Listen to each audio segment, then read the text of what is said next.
Bien. Buenas tardes a todos y todas. Les damos la bienvenida al Seminario Permanente de Análisis de Textos, o su nombre corto, SPATextos, tanto a los miembros regulares como a los nuevos miembros el día de hoy. Esta es la séptima y la última sesión del 2021 y es un placer contar con su asistencia virtual en este foro académico. Les compartimos que este espacio tiene como objetivo reconocer y priorizar el estudio de las lenguas nacionales y en estas mismas líneas buscamos difundir e impulsar la investigación lingüística que se realiza en México y, por supuesto, abrir el diálogo entre los presentes, lingüistas, estudiosos de las lenguas y antropólogos. Y sobre todo resaltar que este foro incluye formación académica para los estudiantes que están cursando en este momento la licenciatura y se están acercando a las discusiones lingüísticas. Este seminario es coordinado por la doctora Glenda Lizárraga y por mí del Centro de Estudios Antropológicos de la Facultad de Ciencias Políticas y Sociales de la UNAM y por la doctora Lilian Guerrero del Instituto de Investigaciones Filológicas también de la UNAM. En este momento somos afortunadas de tener esta vinculación institucional con la doctora Guerrero a través de un proyecto de mejora a la enseñanza y formación de estudiantes de GAPA-PAPIME UNAM sobre el estudio del espacio en lenguas nacionales, en donde se han abordado aspectos de metodología y aspectos teóricos desde hace casi 2 años. En este momento le vamos a dar la palabra a la doctora Glenda Lizárraga, y ella a su vez le dará el turno a la doctora Lilian Guerrero para indicarnos la dinámica. Gracias, buenas tardes a todas y todos. Gracias por acompañarnos el día de hoy. Yo les voy a platicar un poco de la doctora Edna Pascasio, ya para muchos conocidos, pero para quienes no la conozcan, les contaré que Edna es licenciada en Lingüística, egresada de la Escuela Nacional de Antropología e Historia. Es maestra y doctora en estudios mesoamericanos por la UNAM. Sus áreas de especialidad son el Matlatzinca actual y colonial, lingüística general, lingüística histórica, fonología, morfología y filología. Más recientemente se ha enfocado en el estudio de las lenguas de Baja California, especialmente del Cucapá, y de temas como el paisaje lingüístico. Cuenta con una amplia experiencia académica y laboral. Se ha desempeñado como jefa del Departamento de Certificación de Especialidades del INALI, como asistente de investigación en el Centro INA Michoacán, como secretaria técnica del Centro de Estudios Antropológicos de la Facultad de Ciencias Políticas y Sociales de la UNAM, y desde 2018 es profesora de tiempo completo de la Facultad de Idiomas de la Universidad Autónoma de Baja California, Campus Mexicali, donde colabora en las áreas de licenciatura y posgrado.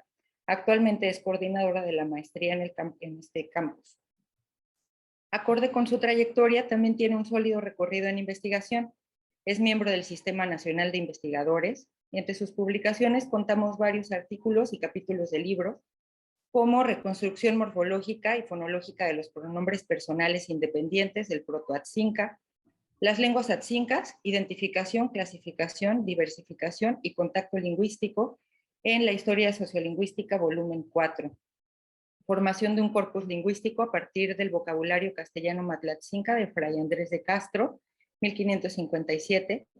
En lingüística histórica de las lenguas indomexicanas, hallazgos y discusiones recientes, editado por el Instituto de Investigaciones Antropológicas de la UNAM, por mencionar algunos.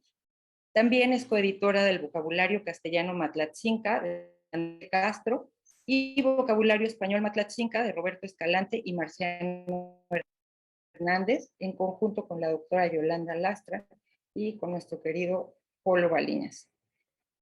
Por último, su experiencia docente no es más extensa.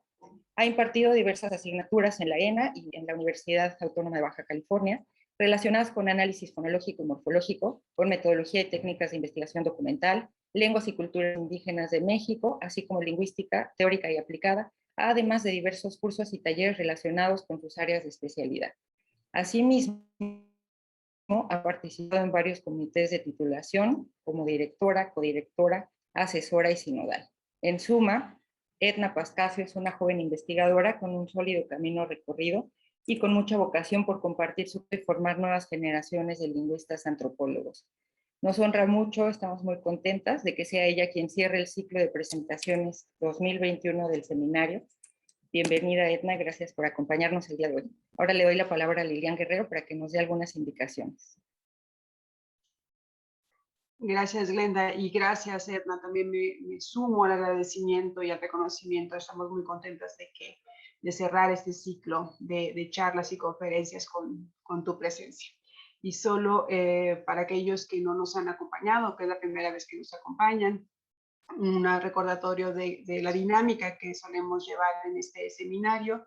Edna va a presentarnos su charla. Edna, puedes hacer una pausa en cualquier momento que tú lo consideres. Generalmente recomendamos eso, que haya una pausa más o menos a la mitad o en el momento que tú lo consideres, podemos para hacer una ronda de preguntas y comentarios, continuar con la charla y después a cierre tener otra ronda más de preguntas y comentarios, ¿no? De tal manera que demos la oportunidad, por lo menos en 2 momentos de la charla, demos oportunidad de que intervengan los asistentes, que son siempre muy participativos y muy colaborativos. Pues por mi parte va a ser todo y ya estamos ansiosos de escuchar. Pues muchas gracias por la invitación. Yo también estoy muy contenta de participar en este espacio y además hay mucha gente a la que estoy reconociendo ya aquí en el Zoom, entonces me da mucho gusto verlos aunque no los vea. Y bueno, les voy a empezar a compartir.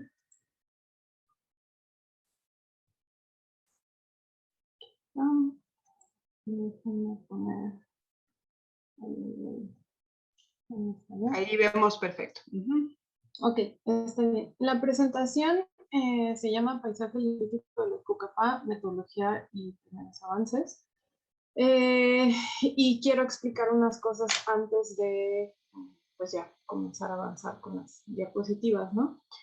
Este trabajo de investigación empezó en el 2019, como a final, ¿no? Y entonces gran parte ha sido con post-COVID. O sea, no, digamos que es una investigación lenta y además a largo plazo. Ajá. Entonces, bueno, lo que les voy a mostrar es así, tal cual, las metodologías que hemos estado utilizando y un poquitito de primeritos avances que tienen que ver con datos lingüísticos, ¿no? Porque ha habido otros avances que también voy a compartir. Bueno, lo que les voy a mostrar es algunos datos sobre la lengua cucapá, lo de fortalecimiento lingüístico, que aunque pueda ser tal vez ya algo como obvio para muchos, pues decir cómo lo estoy entendiendo y qué estamos haciendo, que es paisaje lingüístico, que igual puede haber varias definiciones, pero lo mismo, como lo estoy entendiendo. El paisaje lingüístico de los Cucapá, métodos y avances, dificultades y continuidad. Y la última parte, pues solo la voy a platicar un poquito, ¿no? Lo de la enseñanza y la traducción, para no extenderme tanto. Bueno, también aviso que la presentación está hecha para estudiantes principalmente, ¿no? Entonces, pues voy a mencionar muchas cosas que tienen que ver con estos procesos de cómo elegimos qué investigar y de qué manera hacerlo. La lengua cucapá se habla en los, bueno, más bien la población cucapá está en estos asentamientos tradicionales que son el mayor cucapá, cucapá mestizo y el individuo. El mayor cucapá está en, perdón, estos están en el municipio de Mexicali, en Baja California. Y también se habla en Pozas de Arvizu, en el municipio de San Luis Río Colorado, Sonora. También en Estados Unidos hay asentamientos tradicionales, en Somerton, Arizona. Y pues obviamente ya por la migración hay población cucapá en diferentes ciudades como Mexicali, Ensenada, San Felipe, en Baja California y también en San Luis Río Colorado, en Sonora. Aquí en este mapa pueden ver más o menos la zona, la línea que está muy gruesa, que es la frontera México-Estados Unidos. Aquí se divide entre Baja California y Sonora, entonces esta es la zona, ¿no?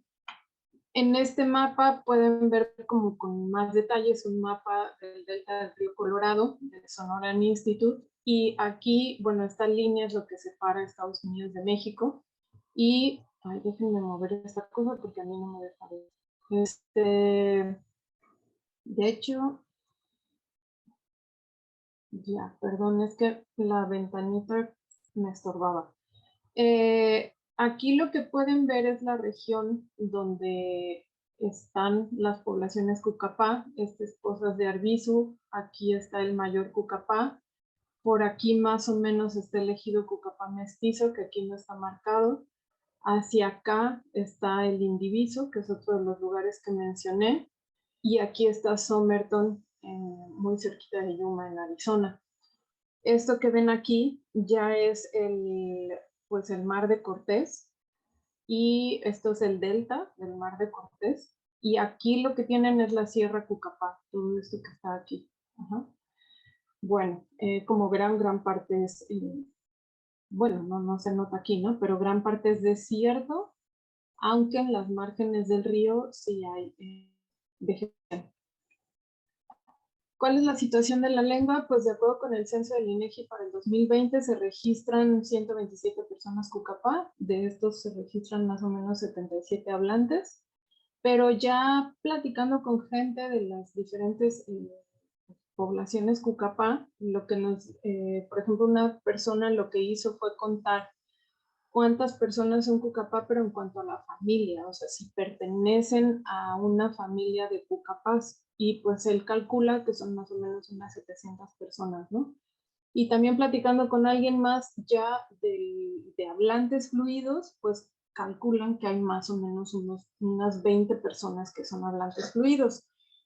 Además de estas personas están pues quienes hablan la lengua con ciertas pláticas sencillas o que entienden la lengua pero no la hablan, que saben algunas palabras, o sea, todo este rango de diferentes posibilidades entre no entiendo y no hablo la lengua y sí la hablo de manera fluida, ¿no? Y esas personas también han estado participando en este proyecto. Ahora, la familia lingüística es la Cochinilla-Humana, y bueno, aquí están las lenguas que pertenecen a la familia Cochinilla-Humana. Voy a ir en todas las diapositivas poniendo imágenes pues, de la zona, y ustedes pueden ver ahí abajo qué lugar es, ¿no? Como un nombre de la fotografía. Bueno, en términos generales, yo sé que puede haber muchas definiciones de fortalecimiento lingüístico, maneras de entenderlo, y las pueden leer en mucha bibliografía. Aquí lo estoy planteando como acciones para promover el mantenimiento o la recuperación del uso de las lenguas en proceso de desplazamiento en diferentes espacios públicos y privados, con el objetivo final de que se mantenga la transmisión intergeneracional en la familia, es decir, que se mantenga como L1 la lengua, ¿no? Cosa que con el Cucapá ya no sucede. O sea, el Cucapá ya no es, digamos que los que la tienen como L1 son personas ya muy grandes, son muy poquitas, y ya más bien las demás, las generaciones nuevas no la están aprendiendo como L1, ¿no? Como dije, quedan unos 20 hablantes fluidos, y pues eso es parte de que pues, ya no se esté transmitiendo la lengua. Ahora, ¿qué es lo que se esperaría? Pues que se siguiera usando en casa, que fuera una lengua de instrucción en la escuela, es decir, lo que sabemos que son indicadores de que una lengua está viva y sana, ¿no? Pero estas situaciones no suceden acá con la lengua Cucapá. Bueno, ahora, paisaje lingüístico. Bueno, igual que con lo de fortalecimiento lingüístico, puede haber muchas definiciones para paisaje lingüístico. El paisaje es algo que se estudia desde la antropología, la arquitectura, la geografía, etc. Y digamos que para dar una muy breve definición y muy sencilla, es, digamos, la apropiación e interpretación cultural de una zona geográfica de un territorio, ¿no? Claro que ese territorio puede tener diferentes límites administrativos, o sea, por ejemplo, en este caso el paisaje de los Cucapá, incluso traspasa fronteras de dos países, ¿no? O sea, de México y de Estados Unidos, pero eso no importa porque no se trata justamente de esos límites que son administrativos. También puede ser que haya diferentes tipos de características geográficas involucradas. Por ejemplo, aquí hay un río, hay sierra, hay valle, y todo eso es parte del paisaje de los Cucapá. Depende de una interpretación cultural, ¿no? Y no de todos estos otros límites que estoy mencionando. Ahora, cuando se empezaron a hacer estudios de paisaje lingüístico, pues eran lugares como por ejemplo en Quebec, donde se trataba de ver cómo pues en el lugar, en la ciudad, se reflejaba el estatus de cada una de las lenguas que se hablan ahí, al ver, por ejemplo, toda la señalética, ¿no? Aquí les pongo una foto justamente de Mexicali. La cultura china es súper importante. Hubo grandes migraciones desde hace muchos años y se mantienen hasta la fecha como una cultura presente y viva. Y entonces en las calles eso se refleja todo el tiempo. O sea, si ustedes están recorriendo Mexicali, hay letreros generalmente de comida china, ¿no? Que eso también nos dice qué estatus se le está dando o qué presencia es la que tiene, ¿no? Ahora, hay otras formas en las que se ha estudiado lo de paisaje lingüístico que tiene que ver, por ejemplo, con los lugares importantes, como ver cuestiones de toponimia y de geonimia, pero ya en este punto la toponimia y la geonimia, o sea, sí es relevante, obviamente, porque al final esto que tenemos aquí en esta foto son nombres de lugares, ¿no? Y es algo que también se tiene que mostrar en las diferentes poblaciones, pero se tiene que ver de una manera relacional con el resto de las cosas que son relevantes, ¿no? O sea, qué prácticas culturales se realizan en esos lugares importantes, por qué son importantes esos lugares, qué historia tienen, qué narrativas hay alrededor de esos lugares, o qué cosas se platican cuando uno va a esos lugares o cuando se hacen los recorridos.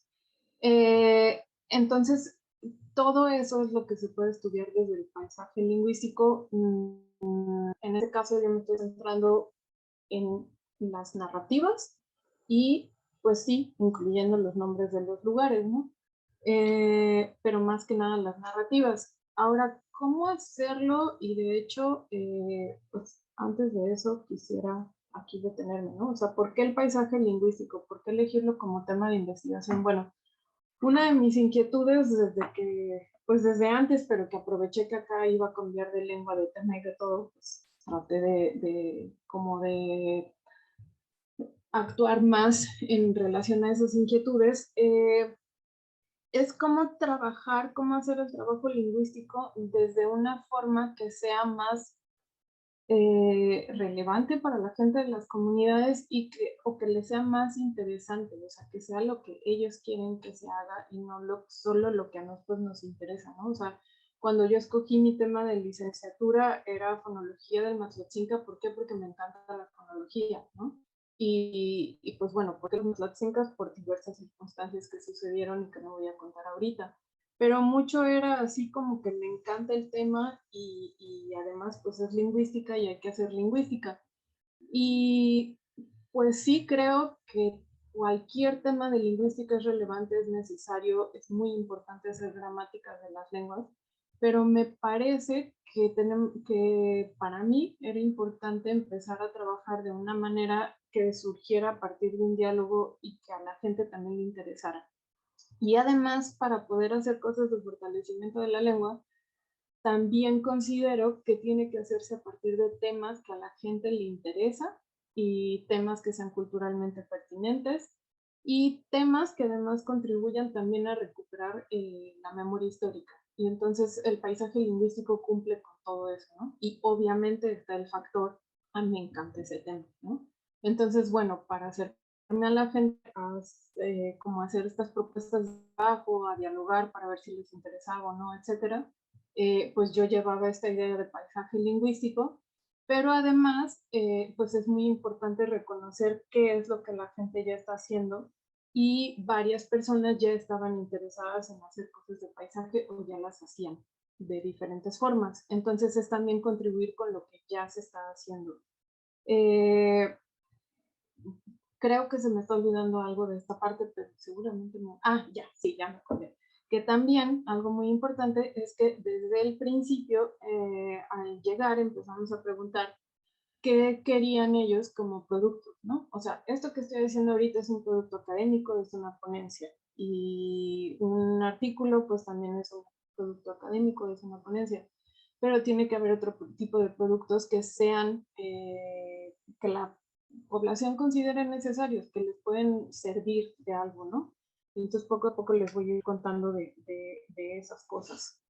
Bueno, entonces, el paisaje lingüístico nos sirve para documentar la lengua en uso en discursos culturalmente pertinentes y relevantes, para fortalecer la memoria histórica, para hacer análisis lingüístico de las narrativas y los nombres de lugares documentados, para apoyar proyectos en los que está interesada la población o que ya están desarrollando. Y además, bueno, para quienes, pues sí, no tienen por qué saberlo, en esta facultad de idiomas hay dos carreras, que es la de enseñanza de idiomas y la de traducción. Y eso hace que haya otra perspectiva en la que se busca que haya cuestiones aplicadas y sobre todo aplicadas en estos campos, ¿no? Entonces también es algo que hemos estado tratando de cuidar aquí en este proyecto.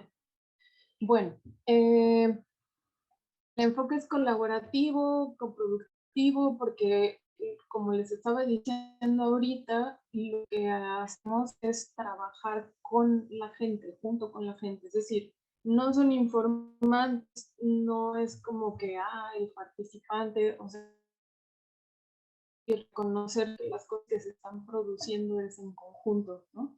Y además reconocer las ideas que aporta el trabajo. Entonces, en todos esos sentidos tratamos de hacer colaboración, pero además desde un lugar en el que no es que ellos sean nuestros colaboradores, ¿no?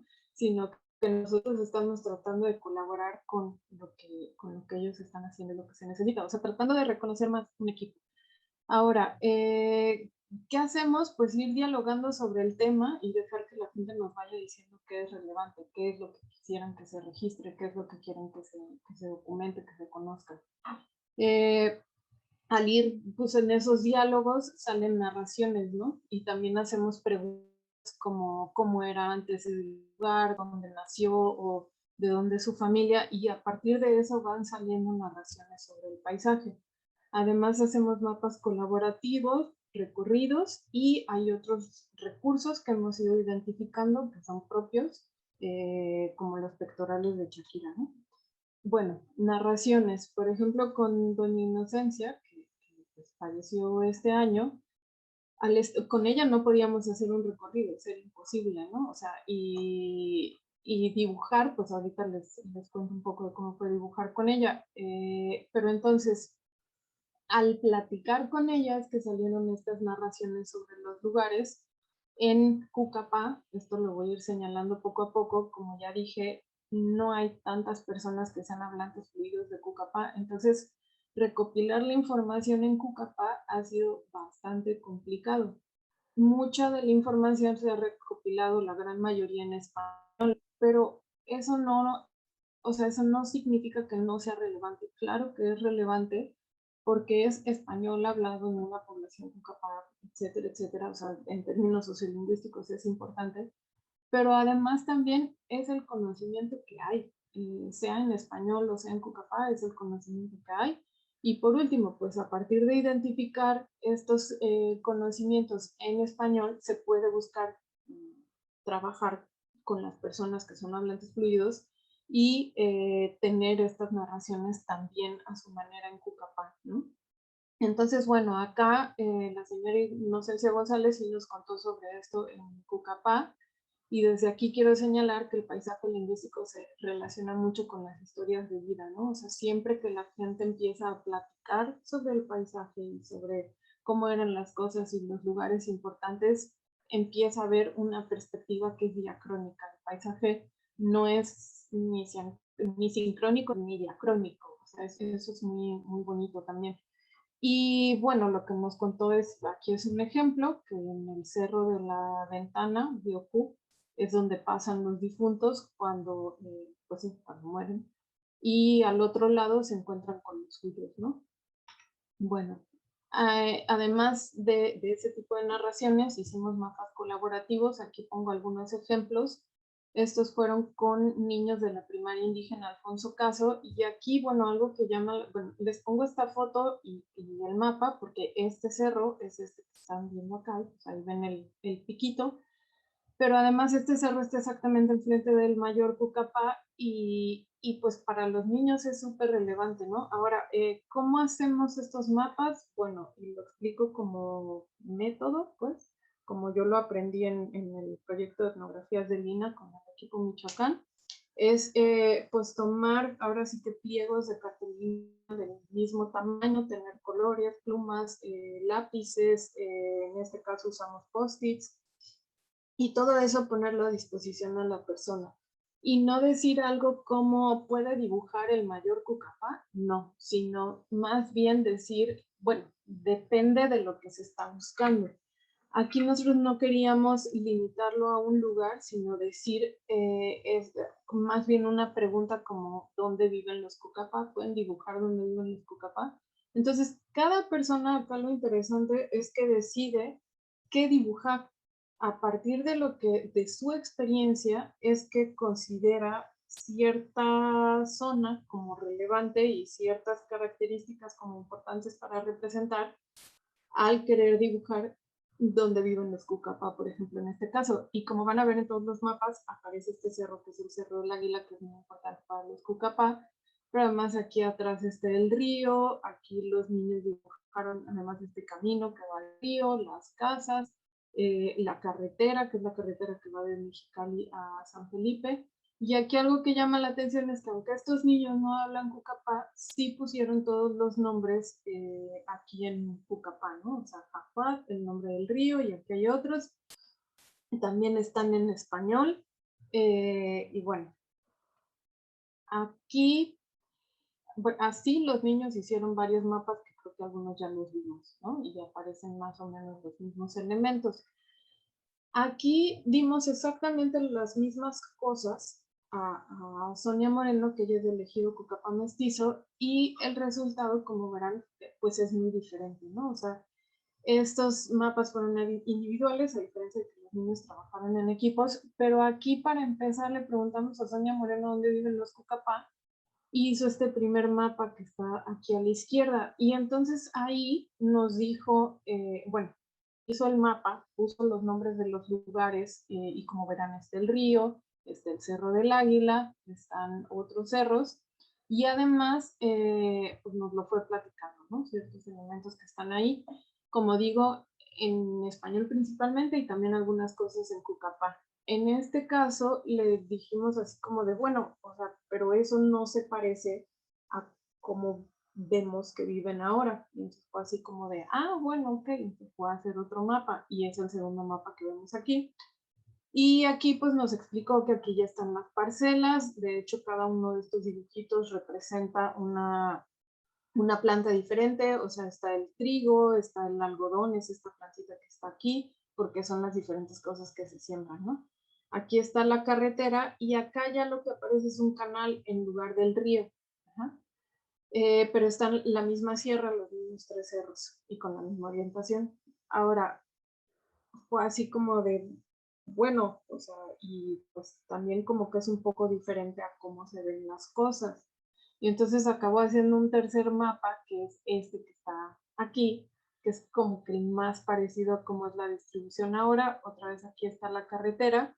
Aquí ya no aparece el río, o sea, ya cerca, esto además se va focalizando, ¿no? Aquí es como un paisaje más como una zona amplia y aquí ya es elegido Cucapá Mestizo. Ajá, porque esta persona es del ejido Cucapá Mestizo y ya aquí no aparece el río porque cerquita de ahí del Cucapá Mestizo no está el río, ¿no? Otra vez los nombres están en Cucapá, hay ciertos nombres para cada uno de los mapas en Cucapá y además este es un ejemplo del tipo de narración, ¿no?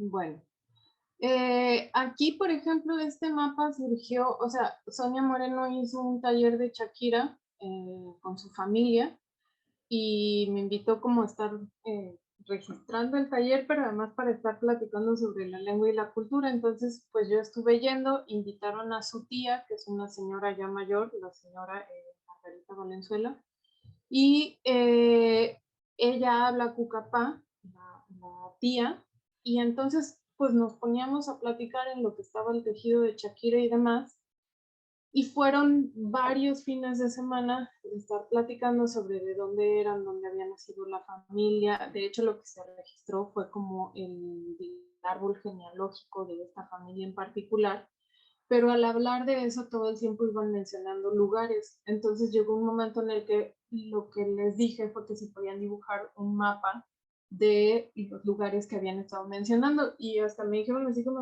pues, ¿qué lugares son? O sea, ¿cuáles mencionamos, no? Porque habían sido varios días de pláticas. Entonces lo que hice fue sacar la lista de esos lugares, decírselos, y entonces ya como que dijeron, ah, sí, o sea, entre lo que ellas mismas habían platicado y estos lugares que yo había notado, hicieron este mapa, y este mapa abarca una zona mucho más grande, ¿no? Este es un ejido que se llamaba Cucapá indígena, donde ya no viven los Cucapás, o sea, fueron despojados de esa zona. Este es el ejido Cucapá mestizo, que es donde estaban ellas haciendo el taller. Acá está el ejido Cucapá el mayor, un poco más al sur, o sea, es una distribución aproximada, obviamente. Estas son parcelas de este ejido. Y para acá hay pues otras zonas donde también estuvieron. Aquí está ya una de las montañas que habían mencionado. Y esta es una poza de las lisas que también habían mencionado. Pero obviamente aquí me fueron diciendo, bueno, o sea, ya la distribución no nos quedó, ¿no? Haz de cuenta que esto es más al sur y esto también es más al sur y esto es tal cosa, ¿no? Pero este mapa pues refleja la distribución actual y al mismo tiempo la historia de estos ejidos, ¿no? De hecho aquí lo pone, vivieron las familias Cucapá originales, ya no hay gente Cucapá, acá existen en estos tiempos los predios, se siembra trigo, alfalfa, etcétera. Aquí es donde hablan familias, están las familias González, Portillo, es decir, se identifica qué familias están, y acá también se menciona, ¿no? Entonces son diferentes, esta fue una estrategia diferente, pero pues también lo que sale es la historia de estos lugares. Aquí tenemos un mapa, perdón que se vea tan clarito, pero este ya no lo pude arreglar, que hizo Amelia Chan de Pozas de Arbizu. Igualmente fue hacer un mapa de donde viven los cucapanos. Y si se dan cuenta parece que es completamente diferente, pero no. Aquí está el mismo Cerro del Mayor y aquí está el río, el mismo que dibujaron los niños, que dibujó Sonia, que dibujaron todos, aquí está, ¿no? Y esta es la carretera de San Luis, de Mexicali a San Luis, y esta es ya como la desviación para ir al Mayor, y este es el poblado del Mayor. ¿Cómo se identifica? Pues por una poza enorme de agua, no me acuerdo ahorita cómo se llama, y el panteón, ¿no? Igualmente están los nombres de los lugares en Cucapá, y en este caso, ya la distribución o las zonas relevantes son diferentes, porque aquí aparece la frontera con Estados Unidos y esta es la reservación de Somerton, Arizona. Está mucho más cerca de Pozos de Arbizu que de esta zona que es donde está el mayor Cucapá y el Cucapá mestizo. Entonces, aquí sí aparece representado, ¿no? Bueno. Esto que tenemos aquí es como, lo pongo como resultado porque lo que hicimos fue un recorrido con Antonia Torres González, ¿no? Y al hacer el recorrido a los lugares sagrados pues ahí en la zona de la Sierra Cucapá, lo que hicimos fue ir tomando fotografías. Ella, por ejemplo, desde el principio nos dijo que sí le interesaba el tema, pero que quería que hiciéramos un folleto para el museo, ¿no? El folleto está en proceso, este es un borrador, todavía le tenemos que hacer ahí varios cambios. Pero entonces estamos haciendo, o sea, este es un ejemplo de las cosas que la gente nos pidió para empezar a hacer con la investigación y que hubiera un producto relevante para ellos, ¿no? Y aquí hay breves descripciones de cada uno de los lugares, viene el nombre del lugar.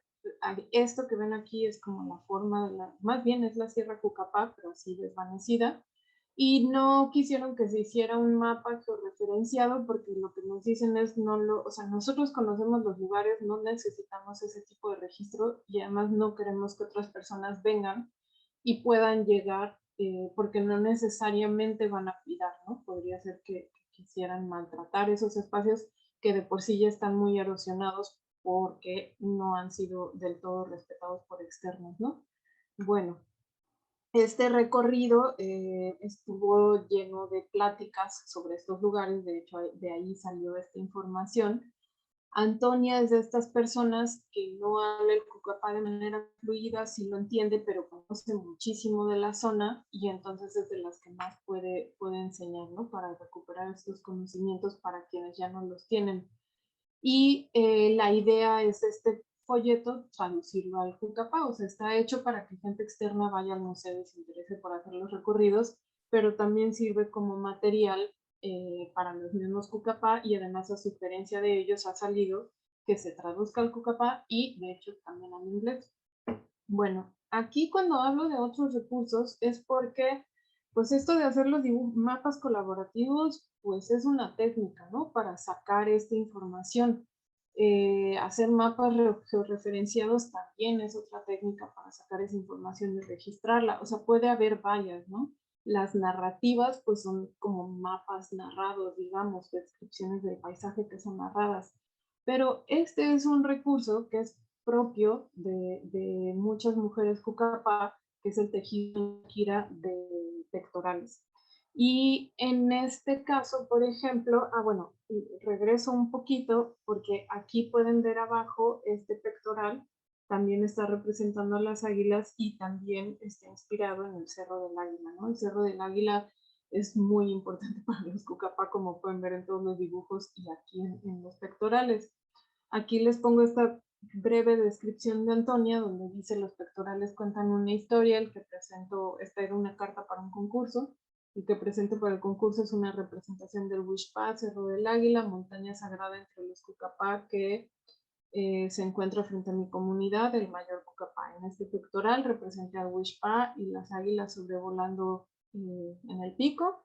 Mi mamá me contaba que antiguamente teníamos muchas águilas de cuello blanco que anidaban por temporadas en esta montaña y por eso le pusieron Huixpá, que significa águila. Los Cucapá veneraban al águila por ser protectora y le debían mucho respeto al cerro. Bueno, este ejercicio de que las mujeres que han hecho pectorales que tienen una representación del paisaje describan esos pectorales, lo queremos hacer en Cucapá, o sea, ya sea quienes hablan Cucapá que lo hagan directamente y quienes no, pues que tengamos el apoyo de quien sí lo habla, ¿no? Para tener esas narrativas. Ahora, aquí hay como muestra de las cuestiones que han ido saliendo de la lengua, pero repito, la toponimia pues solo es relevante si se ve de manera relacional con la historia, con las prácticas culturales, con la distribución, con por qué es relevante para la gente, ¿no? Y además la toponimia, eso sí no lo había dicho, difícilmente sirve para las cuestiones gramaticales porque son construcciones muchas veces muy marcadas, ¿no? Y que a veces están de alguna manera fosilizadas, o sea, que son términos que se compuestos, por ejemplo, derivados, etcétera, que se formaron en algún momento y que se mantienen así sin seguir los cambios que siguen otras palabras de la lengua porque esos son nombres propios de lugares y entonces a eso me refiero con que como que se quedan fosilizados, ¿no?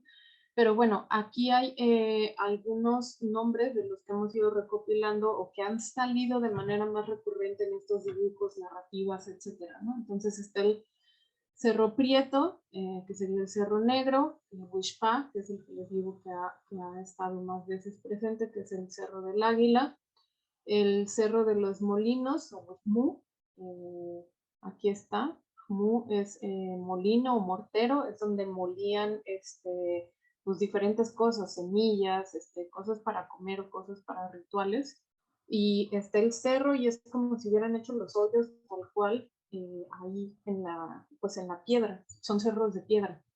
Aquí Cerro de la Ventana es el que les había mostrado que tiene un hueco. Y bueno, desde aquí pueden ver que hay varias versiones para estos nombres, ¿no?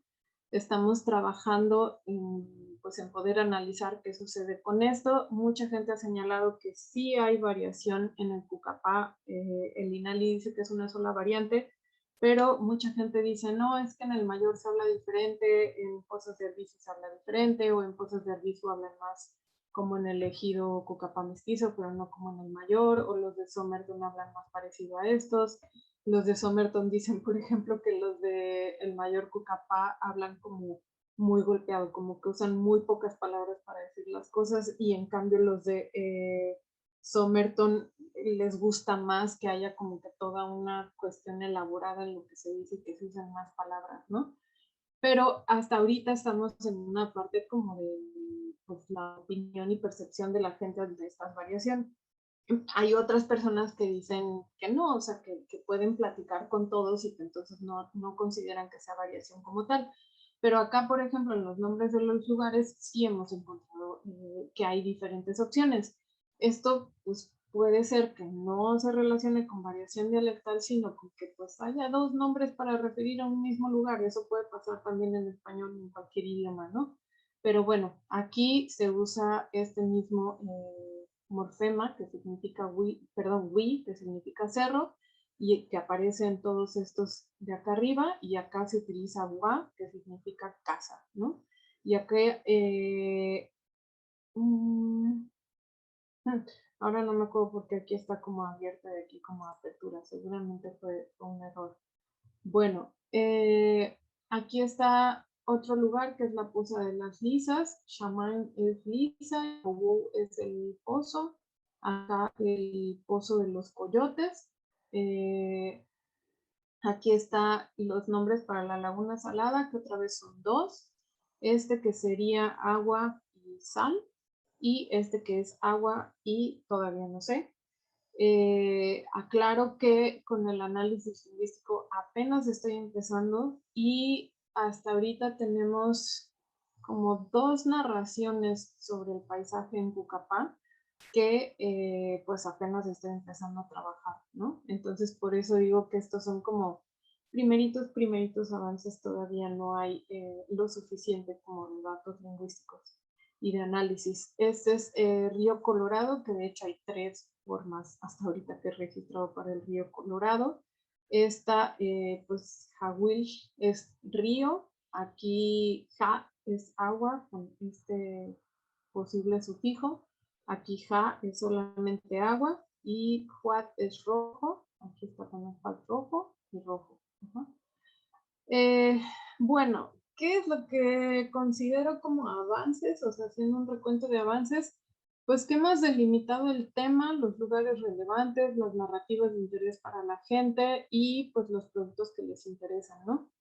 Aquí no lo había mencionado, pero con Sonia Moreno, una de las cosas que más le interesa es que hagamos materiales para la enseñanza de la lengua. Entonces, ¿qué estamos tratando de hacer? Desde la perspectiva de la enseñanza de lenguas es muy importante que los materiales que se utilizan, que los contenidos para la enseñanza de lenguas sean culturalmente relevantes. Y pues para poder tener eso, con lenguas como Pucapá, con poblaciones como Pucapá, tiene que haber una investigación previa. Entonces, ¿cuál es la idea? Que estos resultados sobre paisaje y otras cosas que hemos estado trabajando, pues terminen en materiales para la enseñanza de la lengua.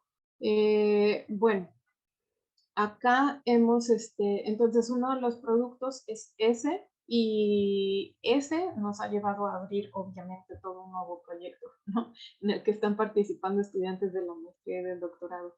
Ahora, aquí están, pues esto, ¿no? Que hemos hecho mapas colaborativos, recorridos y entrevistas abiertas. Hemos identificado, recopilado, documentado nombres de lugares importantes y las narrativas relacionadas con estos lugares.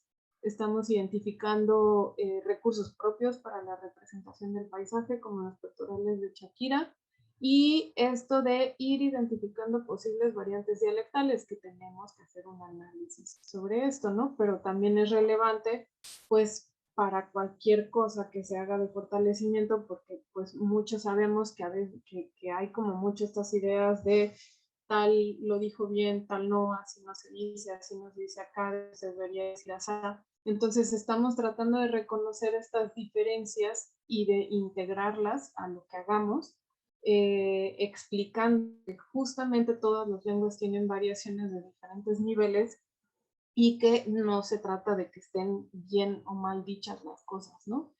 Ahora, ¿qué otras cosas hay? Pues bueno, estamos con este folleto que ya estamos acabando, que también ha sido largo y lento el proceso, pero ahí vamos acabando. Por lo mismo de estos interés de Sonia en que hagamos cosas de enseñanza de la lengua, pues empezamos a hacer algunos talleres sobre enseñanza de la lengua cucapá, en los que vamos reconociendo cómo se enseña la lengua, qué es lo que han hecho, qué temas les interesa, etcétera, ¿no? Y sí, no tiene que ver con paisaje así directamente, pero ha surgido a partir de esa investigación y de los diálogos, y el paisaje sí va a estar incluido en el nivel de enseñanza. Bueno, ¿qué otra cosa? Pues que vamos haciendo unas primeras propuestas de análisis y pues estamos avanzando en la transcripción y en hacer más registros ya en la lengua cucapá de estos temas que hemos identificado y de estos lugares relevantes que hemos identificado. Bueno,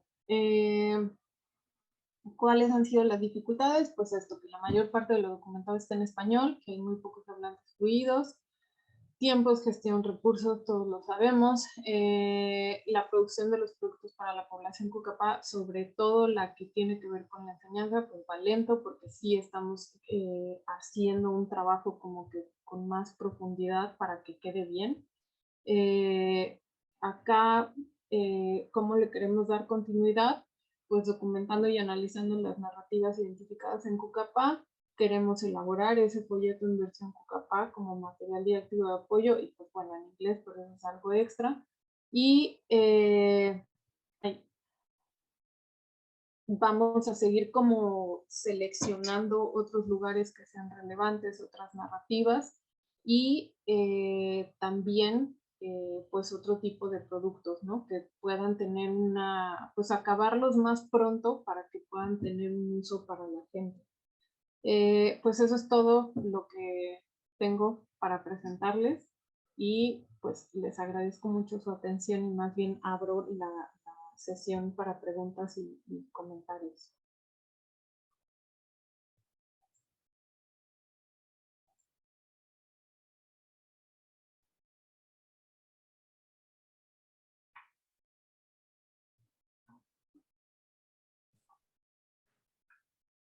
Bueno, a ver, tenemos una mano levantada, Lucero. Oh, ahí. Lucero. Ah, bueno, creo que está resolviendo. No, perdón, es que estaba mi niño con la tele prendida y no la podía apagar. Bueno, bueno, primero felicitarte, Edna, por el trabajo. Creo que además de paisaje lingüístico estás mostrando algo que va más allá, que además es un trabajo colaborativo, que yo creo que esto es muy importante y que creo que justo desde la lingüística tenemos a veces que cuestionarnos también el trabajo que hacemos con relación a nuestros consultantes. Y yo te quiero felicitar porque creo que es un trabajo muy innovador en este sentido. Y bueno, pues finalmente hacer este trabajo. Bueno, mi pregunta concreta es, ¿cuál es el modelo específico que estás utilizando para hablar de paisaje lingüístico? O sea, ¿qué autores tendría uno que seguir sí o sí para hacer trabajo de este trabajo de paisaje lingüístico? Y bueno, también me pareció muy interesante la parte de verlo desde lo no escrito, o sea, como esto que se refiere a los pectorales, pienso también en los bordados, ¿no? Que justo es una forma de entrar. Entonces creo que estás como conectando cosas de lengua y cultura, y me parece altamente relevante como trabajar desde estas dos perspectivas. Entonces, bueno, esa sería mi pregunta muy concreta. Ok, se me olvidó decir algo y voy a aprovechar tu pregunta para decirlo. Haciendo esto, ya teniendo las narrativas y los registros en Cucapá, se puede analizar un montón de temas de lingüística, ¿no? O sea, ya se pueden analizar cosas, pues obviamente sintácticas, se pueden analizar cosas morfológicas, fonológicas, pero además también se pueden ver cuestiones de espacio, de direccionales, o sea, hay un montón de temas involucrados ahí, ¿no? Y entonces yo lo que quiero decir es, que era lo que se me olvidó, es la lingüística es importante, el análisis gramatical es importante, pero digamos que mi apuesta ahora es, si antes hacía fonología por gusto, ahora es también como respuesta a una necesidad, ¿no? Es como, quieres hacer esos materiales didácticos, entonces necesitas hacer descripción fonológica, o la gente me está diciendo como que, ok, ¿quieres colaborar? Pues tenemos estos materiales que hicimos y no están bien registrados, entonces tú ayúdanos a corregirlos, la parte fonológica, ¿no? Entonces ahora es fonología con un sentido social, digamos, ¿no? Como para resolver algo y para tener productos concretos. Pero bueno, esa parte se me había pasado decirla, perdón que aproveche tu pregunta. En cuanto a bibliografía sobre paisaje, pues bueno, de lo más reciente hay un texto que escribieron, bueno, un libro que se publicó en la UNAM, en Arquitectura del Paisaje, en el que participan Andrea Rodríguez y Leopoldo Baliñas, por ejemplo, ¿no? Y ahí dan unas definiciones de paisaje y hay algunos capítulos que hablan sobre paisaje.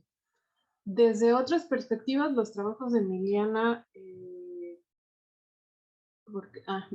Cruz, son súper bonitos. O sea, bonitos me refiero a, claro que son importantes, son interesantes en términos lingüísticos y antropológicos, pero además son trabajos que lo que registran, lo que ella analiza justamente son estas narrativas que se dan al hacer los recorridos, del paisaje. Entonces ella va registrando y va registrando que es lo relevante, que es de lo que se habla, etcétera, ¿no? Que es otro tipo de enfoque hacia lo de paisaje.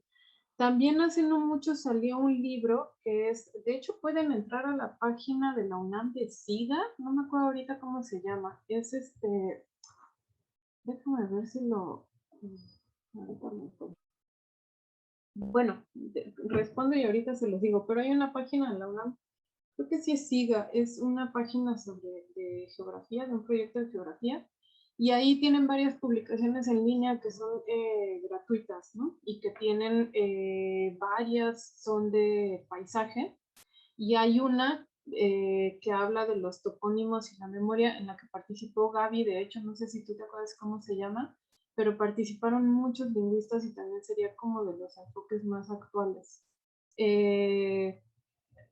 Hay las otras publicaciones que son las que tienen que ver con esto que decía de los letreros en ciudades y demás, y que lo que ven es la presencia de las lenguas, ¿no? Y ahí ya sería otros autores que en este momento no los tengo a la mano. Lucero. Ajá. Y no me acuerdo la otra pregunta que me hiciste, ¿no? No, era solo una pregunta y lo demás era como que me parecía muy interesante estas correlaciones, pero era solo una. Gracias, Edna, gracias. Y si quieres te digo, ya busqué el nombre porque yo tampoco me acordaba, pero es, pero no es a ver, déjame ver si es el libro, porque sí es Siga UNAM, ¿no? Nomás que no sé si me va a abrir nomás el artículo o todo el libro. Es Siga con C, ¿no? Sí, siga.unam. Ajá, es que igual y ponemos en el chat eso. Déjame ver si lo puedo como jalar de... Ajá. No me acuerdo si sí es así, si no tú corrígelo, Gaby. Pero ahí vienen, o sea, entran a la página y en el catálogo de publicaciones vienen muchas interesantes. Ya lo tengo. La memoria de los nombres es la toponimia, la conformación histórica del territorio de Mesoamérica a México y es por Carlos Paredes y Karin Lefebvre. La voy a poner en el chat. Ese es el PDF del libro. Listo.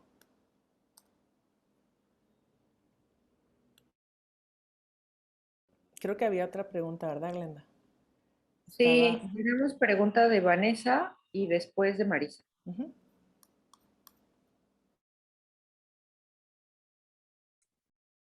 Yo.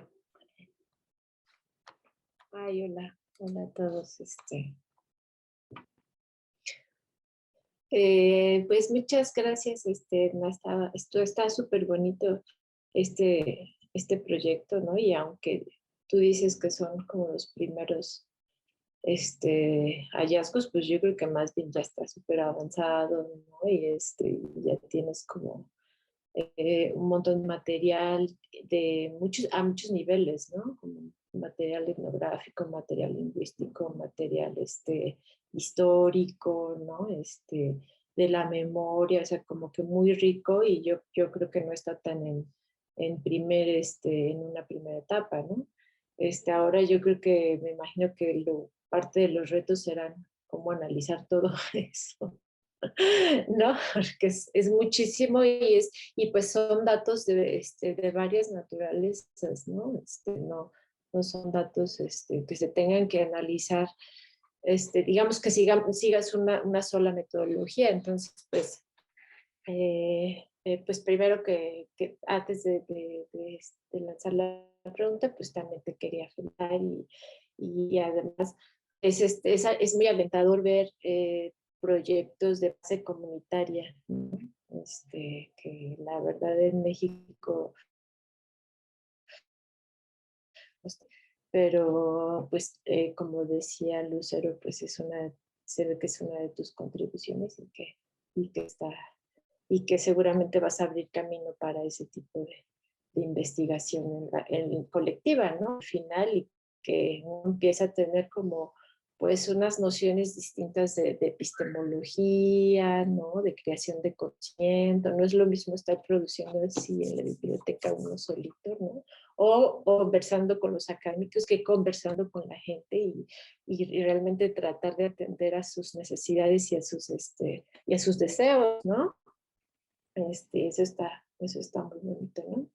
Y entonces, bueno, en esta cosa de la metodología, yo te quería preguntar si o sea, esta idea de las narraciones me parece que es muy rica, ¿no? Porque pues al final es construir la memoria a través de la lengua, ¿no? Y como dices, no importa si están en español o si están en Cucapá, lo importante es el contenido, ¿no? Pero bueno, también una tradición de estudiar las formas que se dan en las narraciones, y eso a lo mejor también sería interesante. Y mi pregunta era si tienes pensada como una metodología para analizar narraciones, ¿no? Y como dices, pues un texto de esa naturaleza es tan rico culturalmente, pero también lingüísticamente, ¿no? Porque pues es justamente eso, es la narración de una forma de ver el mundo. Entonces, sea, ahí hay un montón de cosas, igual a muchos niveles, ¿no?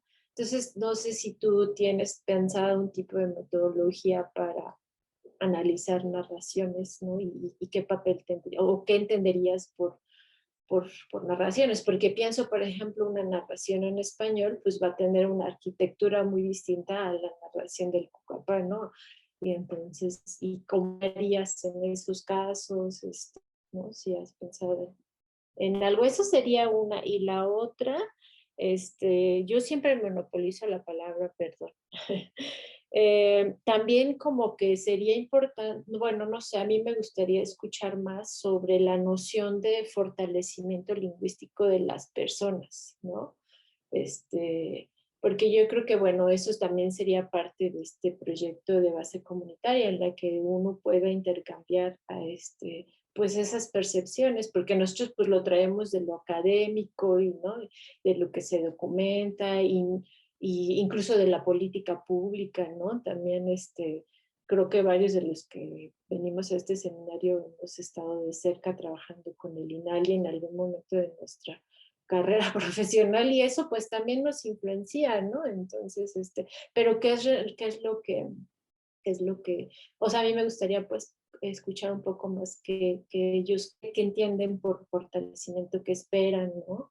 Como eso. Y bueno, eso sería todo. Gracias. Fíjate que no he pensado en una metodología para analizar las narraciones. Sí hay características. Bueno, primero habría que distinguir que se dan dos tipos de narraciones, ¿no? O sea, al hacer estos mapas, que es algo que también no mencioné y menciono para quien quisiera usar esa metodología, se registra todo, desde que la persona así, el primer trazo que hace en el mapa, tú lo registras, ¿no? O sea, tienes que ir como anotando así, 1, carretera, 2, tal cosa, porque eso es más relevante desde la antropología, obviamente, ¿no? Pero, pues te da o sea, ese primer trazo es a partir del cual la gente ubica y distribuye todo lo que está queriendo representar, ¿no? Entonces es muy importante y conforme va registrando diferentes cosas, pues te vas dando cuenta de qué es lo relevante o no, cómo va distribuyendo o entendiendo su propio paisaje. Entonces, hacemos ese registro así, anotando, uno tal, dibujo tal, dibujo tal. También estamos grabando, puede ser grabación con audio o solamente con audio y video, es mucho más útil si se puede con audio y video, porque todos al ir haciendo el dibujo van platicando. Por ejemplo, no sé por qué en esta presentación ya no metí el dibujo de Doña Inocencia y su hija Antonia. Doña Inocencia dijo que, pues que ella no dibujaba, ¿no? Entonces ella no iba a ponerse a hacer el dibujo. Pero entonces el dibujo lo hizo su hija siguiendo las instrucciones de su mamá y pues eso lo tenemos grabado, ¿no? Entonces ahí todo el tiempo, o sea, si lo hace una persona sola, de todas maneras te está hablando y te está contando. El mapa que hizo Amelia, mientras lo hacía, nos iba contando en Cucapá. Aquí estoy poniendo esto, aquí está esto, aquí es esto. Pero toda esa narración está acompañada de cuestiones, como decía, de la historia familiar, de dónde crecieron, de cómo ha ido cambiando el lugar, o sea, salen todos esos elementos, ¿no? Y también en algunos casos cuando son en equipo hay negociaciones. Con los niños eso fue de lo más divertido, o sea, cosas que no tienen nada que ver con lo lingüístico, pero como se sentaron alrededor de la cartulina, pues unos estaban dibujando la sierra desde su perspectiva y los otros estaban del otro lado, ¿no? Entonces, como eran triangulitos, lo que hicieron fue, en lugar de rellenar una parte, rellenar la otra. Bueno, no sé cómo explicárselos, pero el caso es que la sierra les quedó al revés y tuvieron que ahí los niños hacer una negociación, ¿no? Y además de eso están las narraciones que son como las que salen en las pláticas, que es la primera que decía que salió con Doña Inocencia, que le preguntamos dónde viven los Cucapá, dónde nació, cómo era, y claro, antes le explicamos cuál era el tema que nos interesaba, ¿no? Y entonces ahí, pues ella se soltó platicando de lo que consideraba importante y es muy diferente que otra narración que acompaña la elaboración del mapa. Igualmente, la familia y las prácticas culturales están todo el tiempo ahí y como añoranzas de cómo era, ¿no? O sea, como pues es que ahí yo iba a pescar, iba con mi familia y me llevaban mis papás y ahora ya no hay. También por lo que es relevante el tema del paisaje, que es algo que no mencioné, es por el territorio, ¿no? O sea, la gente necesita reapropiarse de su territorio y trabajar estos temas ayuda, o sea, como a recuperar, pues sí, allá estaba y allá es, o pues hay que llevar a los jóvenes, o sea, todas estas cosas. Y sí va pasando, ¿no? O sea, no porque nosotros hayamos llevado el tema de eso, claro que no, sino que ellos ya venían haciendo estas acciones y entonces más bien es conjuntarlo, ¿no? Pero entonces sí necesito metodologías especiales, necesito pensar en cómo le voy a hacer para eso, más allá de lo propiamente, digamos, iba a decir, no, pues sí, ajá, sí, ¿no? O sea, analizarlas en varios niveles, ¿no? Como dices. Y de la otra pregunta de la noción de fortalecimiento, pues sí nos hemos dado la tarea de preguntarle a la gente, por ejemplo, cosas como, para usted, ¿qué es hablar Cucapá? Para usted, ¿qué es hablar bien Cucapá? quisiera que se siguiera o no hablando la lengua. ¿Por qué cree que es relevante que se siga hablando la lengua? ¿Cómo cree o qué cree que tendría que pasar para que se siga hablando la lengua? ¿O dónde se tendría que enseñar la lengua? Y además también, por ejemplo, hay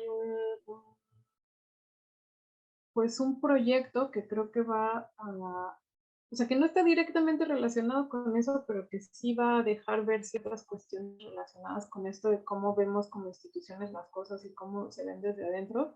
Ezequías, que es estudiante del doctorado y está aquí en la conferencia, él está analizando los significados que tiene la gente sobre la educación bilingüe, indígena. Entonces está entrevistando docentes de la escuela indígena para preguntarles, pues, desde su perspectiva, no es una pregunta simple, ¿no? Tiene ahí toda una metodología y demás, qué es la educación indígena, que es la educación bilingüe, y pues están saliendo muchas cosas que nos dejan ver que para unos hablar la lengua puede ser conocer listas de palabras, y para otros hablar la lengua implica que tienes que pensar como Cucapá y tienes que ser Cucapá, ¿no? Y nos lo responden tal cual como, es que para hablar la lengua tienes que pensar como Cucapá o para aprenderla. Y es así como que, ¿qué es pensar como Cucapá? Y nos dicen cosas culturales, o sea, haber nacido acá, haber no sé qué, y llega un punto en el que es saber dónde va el verbo y saber dónde va el sustantivo y en qué orden van las palabras. Y entonces esto que va de lo cultural, no sé qué, a una oración sintáctica, o sea, es impresionante, ¿no? O sea, sí estar abriendo esta puerta para ustedes que es. Entonces, tal cual así de fortalecimiento, no te tengo una respuesta, porque no ha sido algo así como que hemos preguntado, pero sí están saliendo todas estas nociones al trabajar de esta manera, ¿no?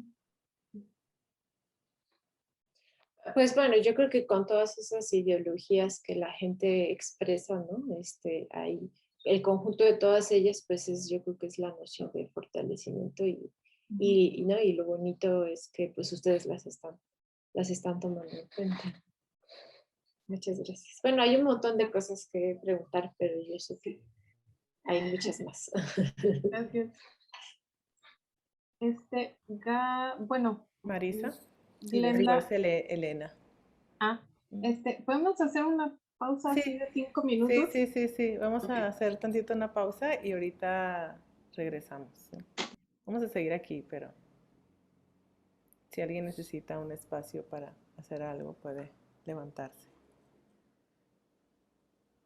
Y también voy a aprovechar para, ahorita que Marisa y Elena hablen, también me gustaría que los estudiantes también aprovecharan esta plática que tiene mucho que ver con lingüística antropológica y que se suscribe a esta combinación para que también pregunten y hagan sus preguntas, me imagino que, y que se les quite la pena y que por favor levanten la mano, ¿no? Que yo me imagino que tienen preguntas también. Vayan pensando en estos 5 minutos los estudiantes de todos los lugares.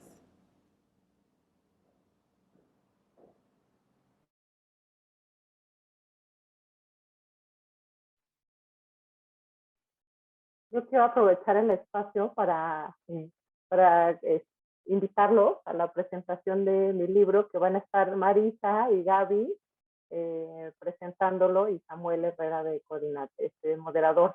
Entonces voy a dejar aquí la invitación. Ya apuntar el viernes, ahí está la presentación. El viernes en la tarde, por si alguien no tiene algo. Va a estar muy interesante.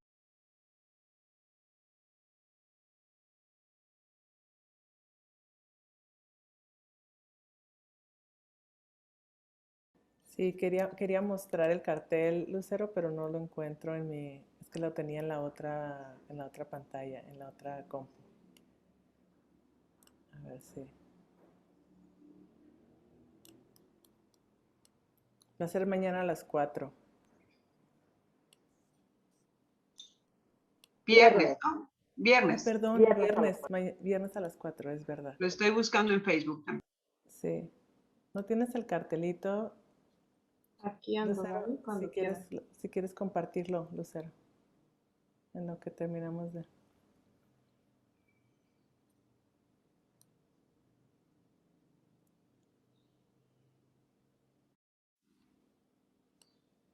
Ahorita lo pones, va. Entonces, Edna, bueno, Marisa más bien. Marisa, adelante. Hola, gracias. Felicidades, Edna. Es un trabajo bien bonito y que inspira, ¿no? Que me imagino que también por ahí va un poco el objetivo, como decías, pues incitar a los demás a hacer trabajo como de este tipo no solo hacia la academia, sino también hacia la gente pues con la que estamos trabajando, ¿no? Entonces, en ese sentido, además de felicitarte, yo quería preguntarte, eh, entiendo que este trabajo que estás haciendo se puede extender, digamos, ¿no? A otras áreas, siempre y cuando sean, como tú decías, ay, ¿qué palabra dijiste? Relevantes para la comunidad, ¿no? O sea, que cualquier área, digamos, de la cultura o de las comunidades que sea pertinente o que sea relevante para ellos, se puede emplear como base para hacer este tipo de trabajo colaborativo y que se puedan, pues, producir materiales para ellos y también materiales para uno que está trabajando, pues, la lingüística, ¿no? Entonces, en ese sentido, yo quería preguntarte o que nos dijeras qué recomendaciones tienes más allá pues no de metodología, porque cada tema va a tener una metodología distinta, ¿no? O sea, no puede ser el mismo trabajo que se hace con un paisaje lingüístico, así se quiere trabajar, no sé, cosas que tengan que ver con pues no sé, con los animales propios de la comunidad o lo que sea, ¿no? Entonces, más allá de esto que metodológicamente uno tiene que ir como desarrollando, ¿tú qué recomendaciones le harías a la gente que estuviera interesada en este tipo de trabajo? Y pues otra vez, muchas gracias.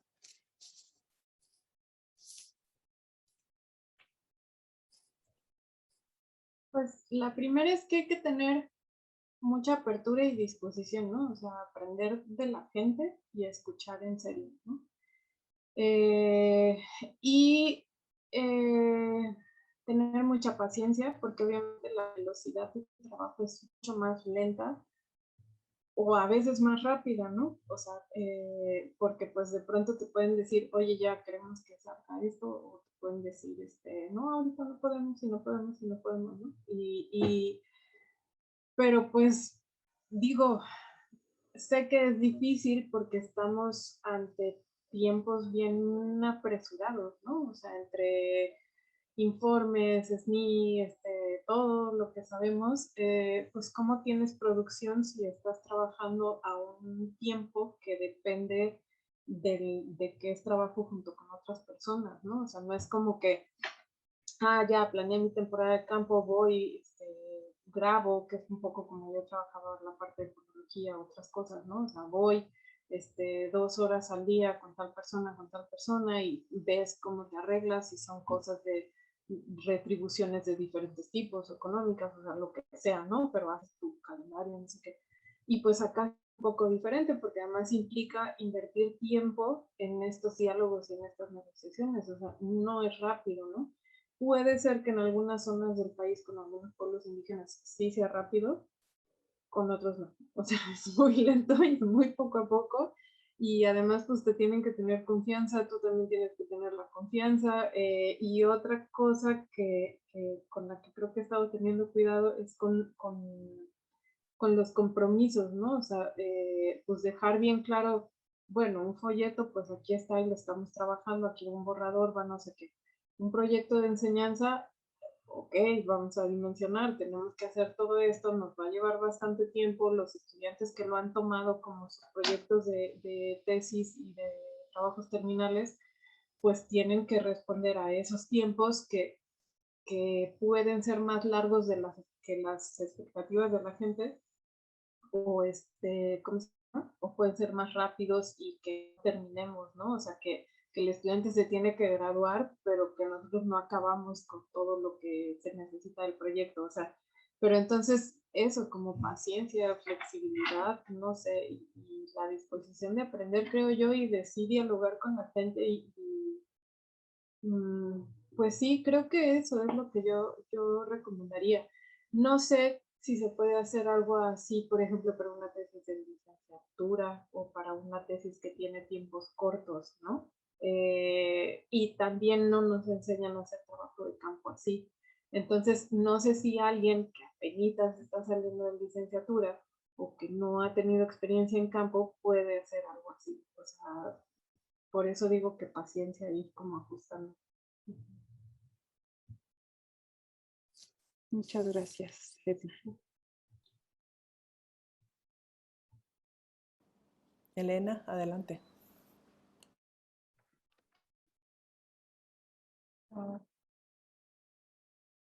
Hola, hola, hola. Edna, muchísimas gracias. Pues es súper interesante, ¿no? Como todo el ejercicio. Obviamente tengo muchísimas preguntas, pero creo que me voy a enfocar a estas dos preguntas y tal vez algunos comentarios nada más. Bueno, empezando con un comentario, y creo que siempre es importante tener presente la relación de la lengua con el territorio, ¿no? Cuando Gladys Utzuri, esta activista de Guatemala, dice, sí, es muy importante el territorio para la lengua, bueno, más bien la relación de la lengua con el territorio es porque realmente estás hablando, estás ubicando a los hablantes en un lugar específico realizando actividades, o sea, realmente les regresas a la lengua a la visión de hablante, ¿no? O sea, no nada más te quedas con un sistema, sino, bueno, sí, existen hablantes, ¿no? Y por eso los hablantes hacen su vida, ¿no? En un territorio, simplemente por eso la relación territorio, lengua y territorio es fundamental y por lo tanto política, ¿no? Y en ese sentido, pues sí, o sea, trabajar territorio para mí es más de lo más político que está actualmente, porque obviamente, bueno, históricamente, tú sabes, ¿no? La defensa de territorio, el desplazamiento, ha sido la historia de los pueblos originarios, ¿no? Entonces, este tema es tener registro, ¿no? Seguir aportando con el registro de este territorio que igual se pierde en las tradiciones, se pierde la lengua, pero el territorio sigue, la relación con el territorio sigue. Entonces, esto es, ok, ¿quiénes son los Pucapá? Pues los que viven en tal lugar, ¿no? Los que hacen su vida en tal lugar, ¿no? Entonces es cuando nosotros luego nos cuesta trabajo esto de la lengua dónde está, ¿no? Pero bueno, sí, como dices, hay cosas, en este caso de lenguas tan en riesgo, es necesario sí tener una perspectiva más antropológica, ¿no? Y bueno, y nada más como para señalarlo, porque siempre es bueno a mencionarlo con el ¿no? Entonces se nos olvida como la parte antropológica. Bueno, y claro, esta parte política, pues tanto hacia adentro de la comunidad, ¿no? Esta reflexión, como hacia afuera, ¿no? Como son registros que políticamente los pueden posicionar ante el Estado-Nación, ¿no? Como decir, este es mi territorio, esta es una prueba, ¿no? Es un registro que me permite comprobarlo, y hacia adentro también, ¿no? Como este conocimiento que se ha perdido en el territorio y demás, lo cual me lleva a la otra reflexión que también, que en este caso, seguro que he dado cuenta, esta idea también de la visión de la lengua unificada, ¿no? Cuando mencionas variantes lingüísticas, eh, pues sí, son variantes lingüísticas, pero es que desde esta idea es como, y lo mencionaba también Vanessa, creo que no es la primera vez que lo menciona, pero creo que los pueblos nómadas, bueno, la tradición seminómada en este caso ayudan mucho a gestionar o a reflexionar sobre las metodologías que hemos, ¿no? Reproducido por la parte colonialista, ¿no? En el sentido de si tenemos una idea de que la lengua es un ente, es una lengua un ente unificado, entonces, claro, toda la variación es variantes dialectos, ¿no? Pero entonces, y para eso es una visión como nuestra, de, bueno, así lo aprendimos, así lo reproducimos y así lo ponemos en nosotros, ¿no? Igual pasa con el territorio, es decir, también crees que tienes un territorio cuando realmente es una visión de territorio diferente, ¿no? La relación del territorio con, o sea, de la población, los hablantes, su capaz, ¿no? Y todos los pueblos, ¿sí? Pero específicamente siempre un poco a pueblos humanos, que es donde conozco, pues sí, no es una visión unificada de un territorio unificado, igual que no es una visión de lengua unificada, ¿no? Eso me quedó clarísimo, o sea, la idea de concebir a la lengua con estos matices de variación, no desde la lingüística, sino como reflexionar el mismo concepto de lengua, ¿sabes? Que es por planes, que obviamente van a tener estas actitudes que tú dijiste, ¿no? Como, no, es que así no se habla bien, ¿no? Él habla mal, ¿no? Todas estas actitudes porque de ese imaginario también, ¿no? Que tenemos de lengua también, ¿no? O sea, pensamos que es una sola lengua, pero por nuestra visión Estado-Nación, ¿no? Pero probablemente desde otras culturas ya nos dicen, no, espérate, son varias lenguas, ¿no? Y eso creo que la metodología se tendrá que ir reflejando cada vez un poco más, ¿no? Y bueno, y creo que tú ya lo tienes ahí. Pero sí nada más como esta parte, ¿sabes? ¿No? Como colonialista de las metodologías que pueden ser, y creo que eso es muy importante, y los pueblos de tradición seminómada o los del norte nos ayudan mucho a esa reflexión, ¿no? Y bueno, espera mi pila. Espera un segundo al que se me haga la pila.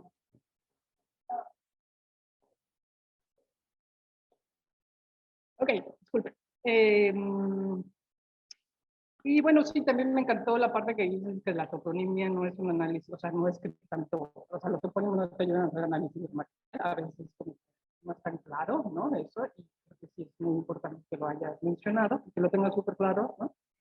Porque sí, de repente registrar toponimia es lo más difícil, ¿no? O sea, desde que es imaginario también, ¿no? Y está antropológico, tú dices son derivaciones, son léxicos, cada quien lo menciona diferente, lo pueden nombrar diferente, pues sí, ¿no? Precisamente por ser otro nivel de análisis que no es necesariamente para un análisis gramatical. Y bueno, y ya para cerrar, ¿cómo has visto esta relación que creo que también es muy importante y que no es ajena a los pueblos, porque a todos, pero mucho más acá con los humanos, la relación, la visión y la institucionalización de los mismos pueblos, ¿sabes? En la visión tanto de lengua, de territorio, de actividades, incluso el mismo paisaje lingüístico, ellos se apropiaron de la idea, ¿no? De otras instituciones. Dicen las instituciones, vamos a hacer paisaje lingüístico, y todo el mundo, sí, bueno, ¿qué es eso? No, pues esto y esto, ¿no? Entonces ellos se lo apropian, así, no, pues nosotros queremos hacer paisaje lingüístico, ¿no? Lo que decía Vanessa, ¿no? En la institución. Pero entonces ellos que están, como por esta idea de fortalecimiento que tanto está permeada por la institucionalización, ¿no? Y la misma visión de lengua, ¿no? También, tú sabes hablar copa, es porque sabes la gramática, ¿no? Y que tanta esa visión también es institucional, ¿no? Y eso también, o sea, sí considerarlo como parte del proceso y que también tiene que ver con, pues sí saber si antes, qué instituciones pasaron antes, que las instituciones también dejan huellas, ¿no? O sea, es imaginario, qué se tiene que hacer, qué se puede hacer, y a veces como que no pensamos que es de ellos, bueno, ya se lo apropiaron, claro, que es de ellos, ¿no? Pero sí también se puede influir en esta perspectiva de, bueno, ellos están pensando o creerían, ¿no? En esto de fortalecimiento. Y bueno, ya nada más, ellos que vi que tenías geohuellas, y hay un libro de Rafael Rodríguez Tom que analiza geosímbolos, ¿no? Como esta idea de analizar los topónimos a partir de geosímbolos, que creo que ayuda mucho a verlo desde esa perspectiva, ¿no? Allí ya, porque sí tengo muchísimos errores, pero creo que ya. Bueno, sí, o sea, yo estoy completamente de acuerdo en que todo lo que se hace de análisis del paisaje conlleva una cuestión política, ¿no? Y que muchas veces, de hecho, uno se mete en problemas. O sea, cuando yo empecé a trabajar estos temas, fue en Zitácuaro, Michoacán, con los otomís y las aguas, ¿no? Entonces, obviamente teníamos muy claros los límites del trabajo que estaban dados por las cuestiones, pues, entre políticas y de, pues, que hay problemas territoriales de que alguien le quita una parte a alguien más, un pueblo le quita algo a otro, y además, pues, las cuestiones ahí sí con el narco, ¿no? O sea, entonces, obviamente, cuando te metes en este tema en diferentes regiones, pues puede tener diferentes implicaciones. O sea, no me imagino que trabajes paisaje lingüístico a profundidad, por ejemplo, en Durango, ¿no? O sea, no sé hasta dónde dé o en otros lugares, ¿no? Pero sí, o sea, desde mi punto de vista también por lo que me gusta trabajar paisaje lingüístico, es porque si bien yo no me pondría así como de a ver, es un territorio, cáchenlo, apropiénselo. O sea, pues yo no soy quien para estar diciendo eso, ¿no? Pero el simple hecho de fomentar la reflexión, registrar, hacer los dibujos, etcétera, pues lleva a otro tipo de reflexiones que tienen que ver con lo que tú estás diciendo, ¿no? Bueno, hay pues una cuestión con esto de territorio y paisaje, ¿no? O sea, justamente territorio se ve como algo con ciertos límites que de pronto no tienen que ver con o sea, como que el paisaje se ve más allá de los límites territoriales y así, pero eso tiene que ver con las definiciones de diferentes ángulos, ¿no? Y por eso me refiero a paisaje y no a territorio. Y de lo de variación, pues sí es bien interesante. O sea, por ejemplo, para mí lo de comunalecto, trabajándolo con el Matlatzinca, pues era así como, pues ya lo hicimos, ¿no? Y viendo, digo, y eso que es solo una comunidad, ¿no? Y viendo cómo lo trabaja Lucero con el Huasteco y cómo lo ha trabajado Polo, cómo lo está trabajando pues no sé, o sea, en otros proyectos se está usando. Y hablar de comunalecto, pues es definir lengua por comunidad y más allá de eso, pues puedes hacer estudios dialectales, ¿no? Lucero hace poco de una conferencia de eso como muy detallada. Y eso no significa que lo que estás reconociendo como comunalecto sea homogéneo, o sea, va a tener variaciones al interior y esas variaciones pues son normales, ¿no? No tenemos por qué pensar que una lengua es homogénea. Pero sí es cierto que en este caso lo de comunalecto no nos funciona y es todo un reto, ¿no? O sea, la definición y cómo se entiende, porque lo que estaba, pues eran los linajes, ¿no? Como tú lo has explicado también en tu tesis de licenciatura y en otros momentos, que hay cierta variación incluso por familias, ¿no? Y pues sí, o sea, como pues en estos lugares que ahora reconocemos como ejidos o comunidades, en realidad están asentados personas que pertenecen a varias familias que eran varios linajes y que entonces hablaban diferente y que yo no, o sea, pues no había una noción de pueblo, no había una noción de comunidad, yo no sé si había una noción de identidad, así como de todos nosotros somos Cucapá, porque de hecho hay como muchas historias de que entre Cucapás pues también había problemas, ¿no? O sea, disputas.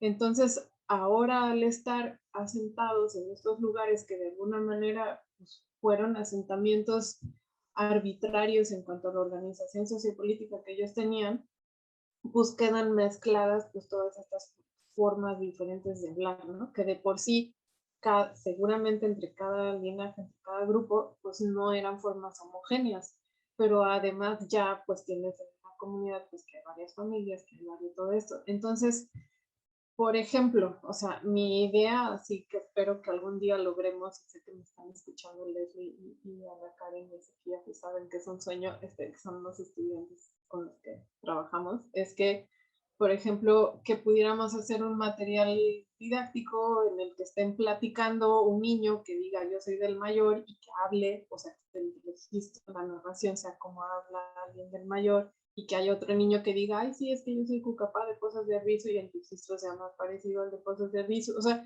que en un material puedes tener ese diálogo de las variaciones identificadas además, ¿no? Y que no tiene por qué haber problema. O sea, creo que el problema está en que desde el español y todos los idiomas lo vemos como homogéneo y entonces nunca encuentras en un libro de texto de español cómo se habla en Sonora, cómo se habla en Mexicali, cómo se habla en Yucatán, ¿no? Pero entonces, ¿por qué no? O sea, ¿dónde está el problema?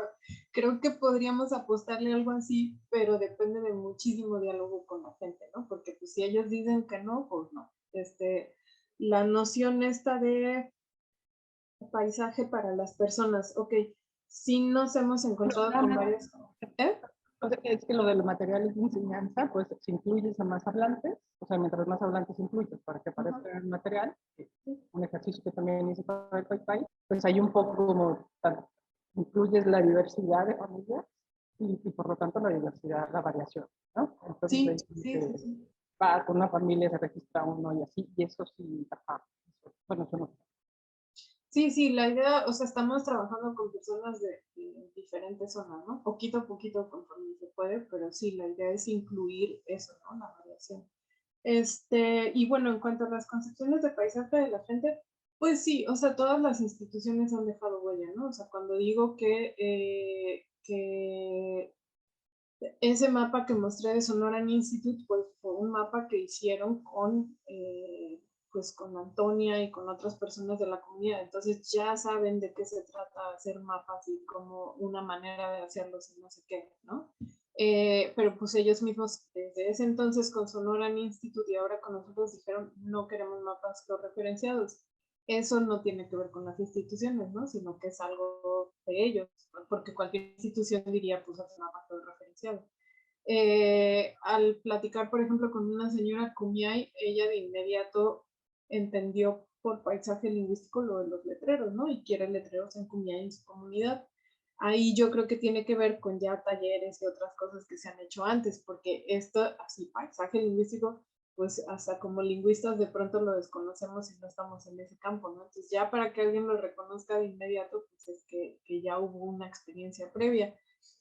Y también, por ejemplo, con Sonia, que es la maestra, pues ella ya tiene muchas experiencias previas también, pero sobre todo relacionadas con la enseñanza, o sea, como que saben que esos contenidos son pertinentes para la enseñanza por capacitaciones, porque ellos mismos le dan la importancia por todo, y entonces ya sabían por dónde iba la cosa, ¿no? Entonces, entre que sí, ya han ido varias instituciones y todo, pero yo no creo, pues a estas alturas, que no haya influencia en ningún lugar, ¿no? O que se pueda llegar al conocimiento no influenciado, pues tampoco. O sea, no sé, creo que ya está y lo que cambia, lo que sí muchas veces la gente no sabe o no se espera, es un poco con las metodologías que se utilizan, ¿no? Porque tal vez con lo que están más familiarizados es con, pues haces la lista de los nombres de los lugares y ya, o haces un mapa de estos georreferenciados y ya, o los ubicas en un mapa y ya.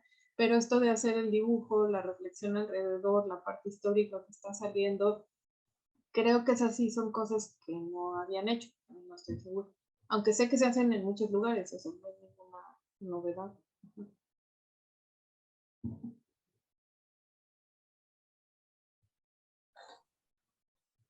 Sí, gracias. Nada más era eso, sí considerar lo de las instituciones, como lo mencionó Vanessa en sus comentarios, ¿no? Siempre hay un poco una perspectiva de las instituciones que permea también. Y considerarlo, tenerlo presente para ver también, ok, se va a reproducir con la metodología, ¿no? A veces, muchas veces reproducimos, porque aplicamos la metodología tal cual, ¿no?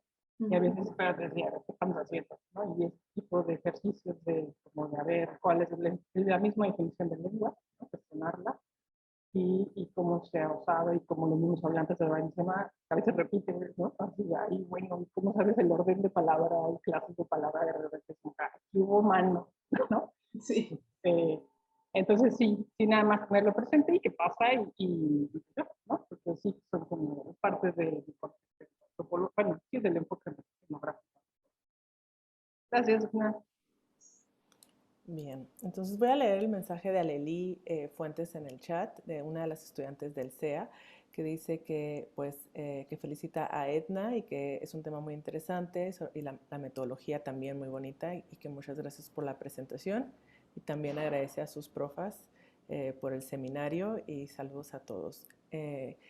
No sé si es tiempo de que alguno de los estudiantes haga alguna pregunta también.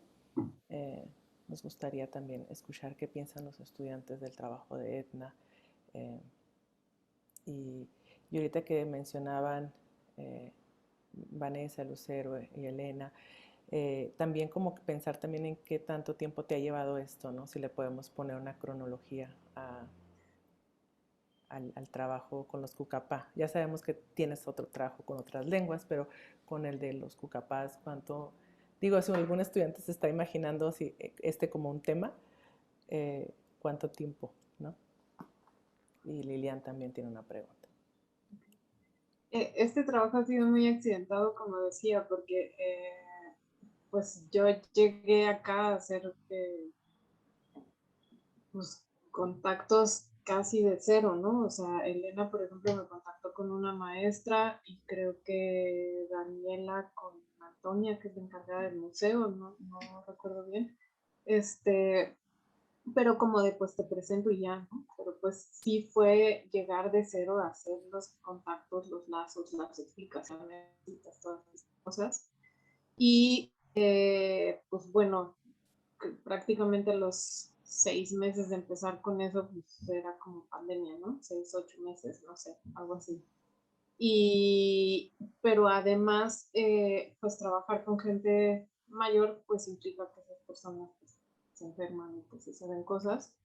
Y pues la realidad del trabajo en facultades, ¿no? O sea, donde pues sí, ese cálculo como que de tiempo se multiplica exponencialmente porque no podemos hacer trabajo de campo de lleno, o sea, no podemos como decir, ah, sí, ya me voy un mes de temporada de campo y voy a sacar un montón de cosas o voy a estar constantemente trabajando el tema porque todos los días puedo, o sea, no, es como otra cosa por completo.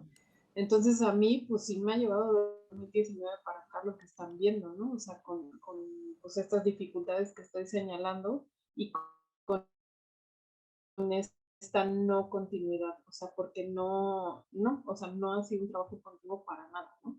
Y por ejemplo, por eso es que lo que más me falta es la parte del, pues como ya de estas narraciones, aunque sea poquitas las que tengo, pues analizarlas y demás, ¿no? Pero sí,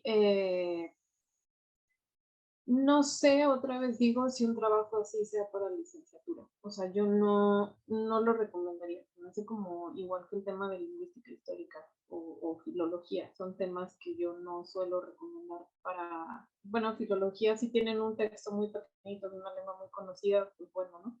Pero ese tipo de temas yo no los recomiendo para licenciatura por los tiempos, ¿no? Lilian. Bueno, lo que se animan los estudiantes.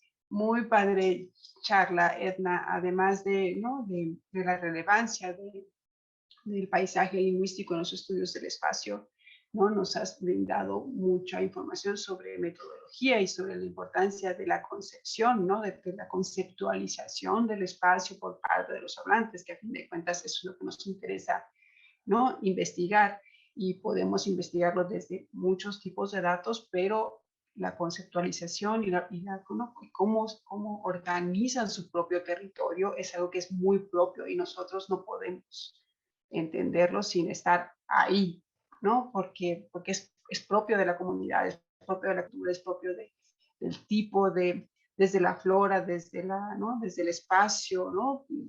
Desde si hay cerros o hay lagos o, ¿no? Y un montón de otros factores que se nos pueden escapar con otro tipo de metodologías. Y yo apenas estoy empezando a trabajar un poquito con territorio y un poquito con topónimos en yaqui, pero me encontré con un trabajo de Enriqueta Lerma, que tiene un trabajo muy chulo sobre el territorio yaqui. Y una de las cosas más lindas que aprendí del trabajo de Enriqueta es que también le pidió a varios estudiantes yaquis que dibujaran un poco su comunidad. Si a mí me lo hubieran pedido, yo creo que yo no sé, deja tú dibujar, saber dónde está el norte y el sur, y qué está arriba y qué está abajo. Y Enriqueta encontró cosas bien padres de los niños, ¿no? Y de los adultos.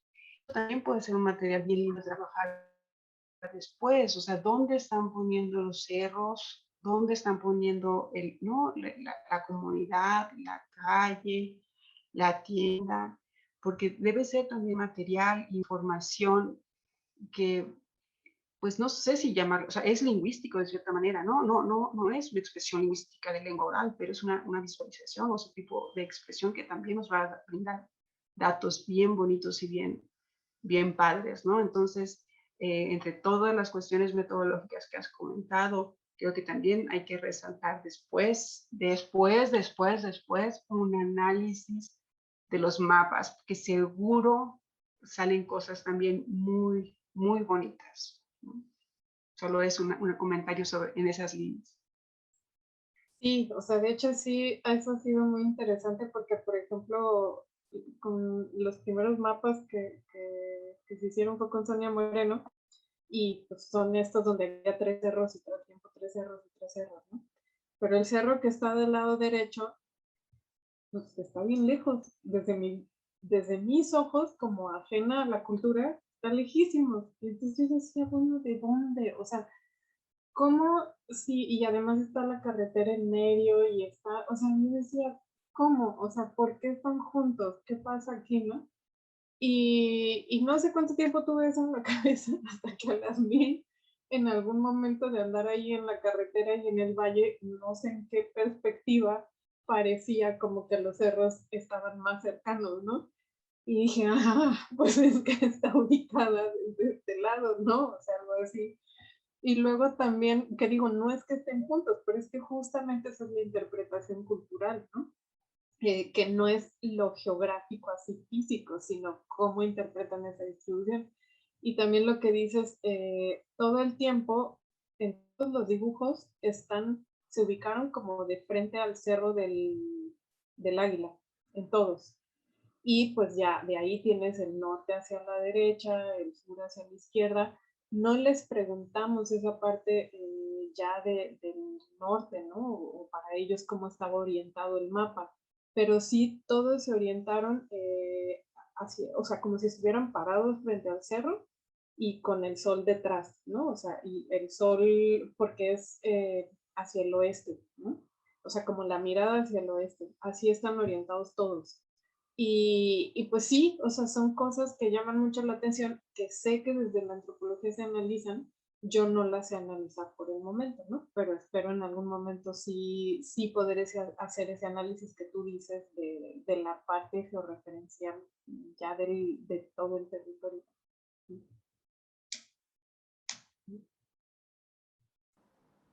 Bien, no sé si en este momento se va a animar algún otro estudiante que esté trabajando espacio o que tenga alguna... ¿Sí o no?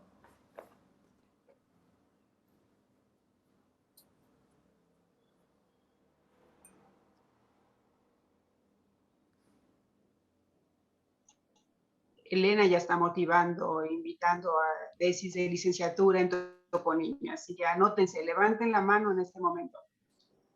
Sí, toponimia, sí, claro que se puede, o sea, como trabajo de licenciatura y se puede llegar a cierta profundidad, pues como antropológica, ¿no? Como lo estás diciendo, sobre todo pues en esta carrera del CEA, que es interdisciplinaria. Entonces los estudiantes, o sea, para quienes no nos formamos así, pues tenemos que de cero agarrar la metodología, o sea, la parte etnográfica, antropológica, no sé qué, pero ellos no. Entonces, sí, un trabajo de toponimia, claro, o sea, sí. Sí, la lengua está relativamente documentada.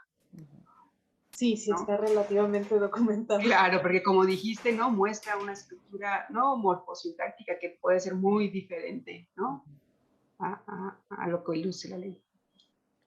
Y ahí está Laura, del estudiante del CEA. Adelante, Laura.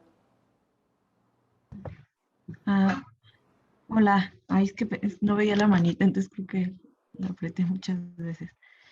Pues un gusto verte, Edna, otra vez y muchas gracias pues por platicarnos todo tu trabajo que estás haciendo allá. La verdad es muy alentador. O sea, desde el tema, desde cómo lo estás trabajando, cómo junto con los hablantes de Cucapá, o sea, como que alientas mucho, ¿no? A lo mejor ahorita no tanto cuando nos dijeron, este no es un trabajo de licenciatura, pero justo nos alientas a pensar en futuro, ¿no? Como más en algo proyectivo. Y más bien lo que yo, o sea, me quedé pensando mucho en un comentario que hiciste muy específico sobre que el paisaje no era diacrónico ni sincrónico, ¿no? Entonces yo dije, ¿qué? Entonces, ¿qué es, no? Y pues nada, o sea, como que de repente cuando, no me acuerdo si fue antes o después de que mostraste los mapas que hizo, me parece Sonia, donde cuando le dijiste dónde vive el Cucapá y mostró algo en lo que no era, ¿no? Y que tardó en tres mapas diferentes en dibujar cómo es ahora, según nosotros, ¿no? Pero, o sea, esas dos cosas, ¿no? Sí, o sea, como profundizar en ese comentario que fue para mí no sé, así, como muy revolucionario, ¿no? Porque yo pensaba que un poquito sí era al menos muy en este tiempo, ¿no? Que no se podía pensarlo sin, sin, sin tiempo. Y nada, me pareció muy curioso que Sonia lo primero que dibujó fue un mapa que ya no está reflejado, ¿no? En este momento. Y nada, y muchas gracias y felicidades. Gracias, Laura, también me da gusto verte. Bueno, eh, ok. Cuando le preguntamos a Sonia, o le pedimos que dibujara un mapa de donde viven los Cucapá, pues lo que ella dibujó fue lo que para ella es, ¿no? Entonces, más bien, desde nuestros ojos de fuera, es que no cuadró y creo que por eso como que preguntamos, pero no es que sea como que ese primer mapa no es cierto, ¿no? O sea, sino que de hecho, pues para ella esa es la respuesta a la pregunta, ¿no? Y sí, o sea, efectivamente el paisaje no es diacrónico ni sincrónico porque tienes todo ahí cruzado, o sea, todo. Y de hecho, a mí me costó trabajo entender esto, de que lo aprendí fue de Aida Castilleja, que ha trabajado mucho eso, y es pues, antropóloga física, pero hace muchas cosas de antropología. Digo, ahora trabaja en el INA, muchos deben de saber quién es, pero pues trabaja territorio con los purépechas y también o sea, ella usa todas estas metodologías de los dibujos y demás, y de ella es de quien aprendí esto de que pues el paisaje no tiene pues ni sincronía ni diacronía, ¿no? Y con los otomís de Zitácuaro, pues súper evidente porque estábamos haciendo estas mismas dinámicas y lo primero que dibujaban eran unas vías del tren, no, era lo segundo. Primero dibujaban la carretera y después dibujaban las vías del tren. Las vías del tren no existen ahí desde hace más de una década, desde hace 3 décadas, yo creo, no existen esas vías del tren. Dejó de pasar por ahí el tren, se robaron los durmientes, o sea, literal, no existen. Y las siguen dibujando como un referente gente que todavía es, pues que es joven, ¿no? Bueno, más joven que yo. Pero entonces es como que eso sigue siendo relevante en su concepción del paisaje porque está íntimamente relacionado, o sea, para que tú entiendas el paisaje, se relaciona completamente con la historia familiar y con la historia del pueblo, o sea, no lo puedes ver, o sea, es lo mismo que a nosotros, ¿no? Si a mí ahorita me preguntan algo de Mexicali, que cómo es, que no sé qué, probablemente lo primero que responde es dónde vivía mi nana, o sea, porque ese fue mi primer referente de este paisaje, ¿no? Entonces, para todos es lo mismo. Si ustedes se ponen a pensar en su propio paisaje, en cuál es la zona relevante para ustedes, si ustedes hicieran un dibujo de dónde viven su día a día, seguramente van a poner cosas del pasado, como bueno, aquí está la casa de mi abuelita que ya murió, y aquí está la tiendita en la que iba de chica, pero ahora es un car wash, o sea, todas esas cosas, ¿no? Y no los quiero desalentar con lo del que no puede ser tesis de licenciatura. Claro, como yo entendí que no podía hacer una tesis de lingüística histórica de licenciatura, pues entonces hice los pasos previos, ¿no? O sea, hice una fonología de licenciatura para luego hacer una de reconstrucción de pronombres, para luego hacer una de filología, que era lo que yo quería hacer desde la licenciatura. Entonces, no, de ninguna manera es para desalentarlos, sino para que dosifiquen. Si es una lengua que no está estudiada, pues van a tener que entrar probablemente por otros temas para que luego en algún momento hagan algo más elaborado, ¿no? Pero no es desalentar. Y como dice Elena, puede haber temas que sirvan como probadita, ¿no? O sea, como el de toponimia, pues está bastante más acotado, o sea, desde ese ángulo y se puede hacer. Bien. Muchas gracias. Gracias, Laura, por animarte. Bien, entonces, bueno, yo creo que vamos cerrando, ¿verdad? Sí, sí. Son las 17:56 y vamos a dar por concluida la 7ª sesión del 2021, una reunión muy interesante sobre cómo trabajar espacio desde estos temas interrelacionados: paisaje, memoria, historia oral y sobre todo la interacción con los Cucapá, ¿no? que viene a ser un tema muy suscrito en la lingüística antropológica por la metodología, por el campo y sobre todo por poner a los actores sociales en relevancia, ¿no? Muchas gracias, querida Edna, por la conferencia, por compartir tu metodología, tus resultados y también por mostrarnos un caso muy comprometedor y comprometido con las personas que hablan Cucapá. Muchas gracias a todos y a todas por conectarse, a Lilian y a Glenda por la coordinación del seminario. Gracias a todos los presentes por el diálogo. Es muy rico este diálogo que tenemos en este momento, 30, 40 personas reuniéndonos en este momento y sobre todo cuidando como la protección de estar aquí, ¿no? Por eso lo hacemos de esta manera, porque queremos cuidar esta protección y no conectarnos y de repente leer preguntas en el chat, ¿no? Sino que justamente que sean las preguntas aquí y que las podamos hacer en este momento, Edna. Entonces, yo como es la última sesión, ¿no?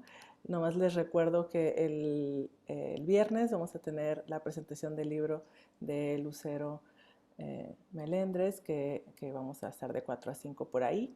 Y luego también, ya para terminar, solamente que viene el coloquio de los estudiantes, ¿no? Sí lo están viendo ahorita, ¿verdad? El coloquio de los estudiantes de Lingüística Antropológica de la Facultad de Políticas, que va a ser 11 y 12, y que también, si algunos de ustedes están interesados, escriban al correo de cela.facultadescienciaspolíticas y sociales.unam @gmail para que nos atiendan. Ya hay un programa, ¿no? Y también hay comentaristas y hay una conferencia magistral con Leopoldo Baliñas. Entonces, pues voy a dejar de compartir. No vamos a tener sesión en noviembre, justamente para darle espacio a los estudiantes a que hagan su coloquio y que tengan la oportunidad de presentar sus trabajos en un foro de este tipo, ¿no? Entonces, pues muchas gracias a todos, a todas, a todes, ¿no? Sí, bien. Entonces, pues listo. Muchas gracias. Muchas gracias, Edna, y muchas gracias a todos por acompañarnos. Nos vemos el próximo año. Nos vemos el próximo año. Gracias, nos vemos el próximo año. Nos vemos el viernes. Nos vemos el viernes. En este foro. Bueno, hasta chao. luego. Adiós.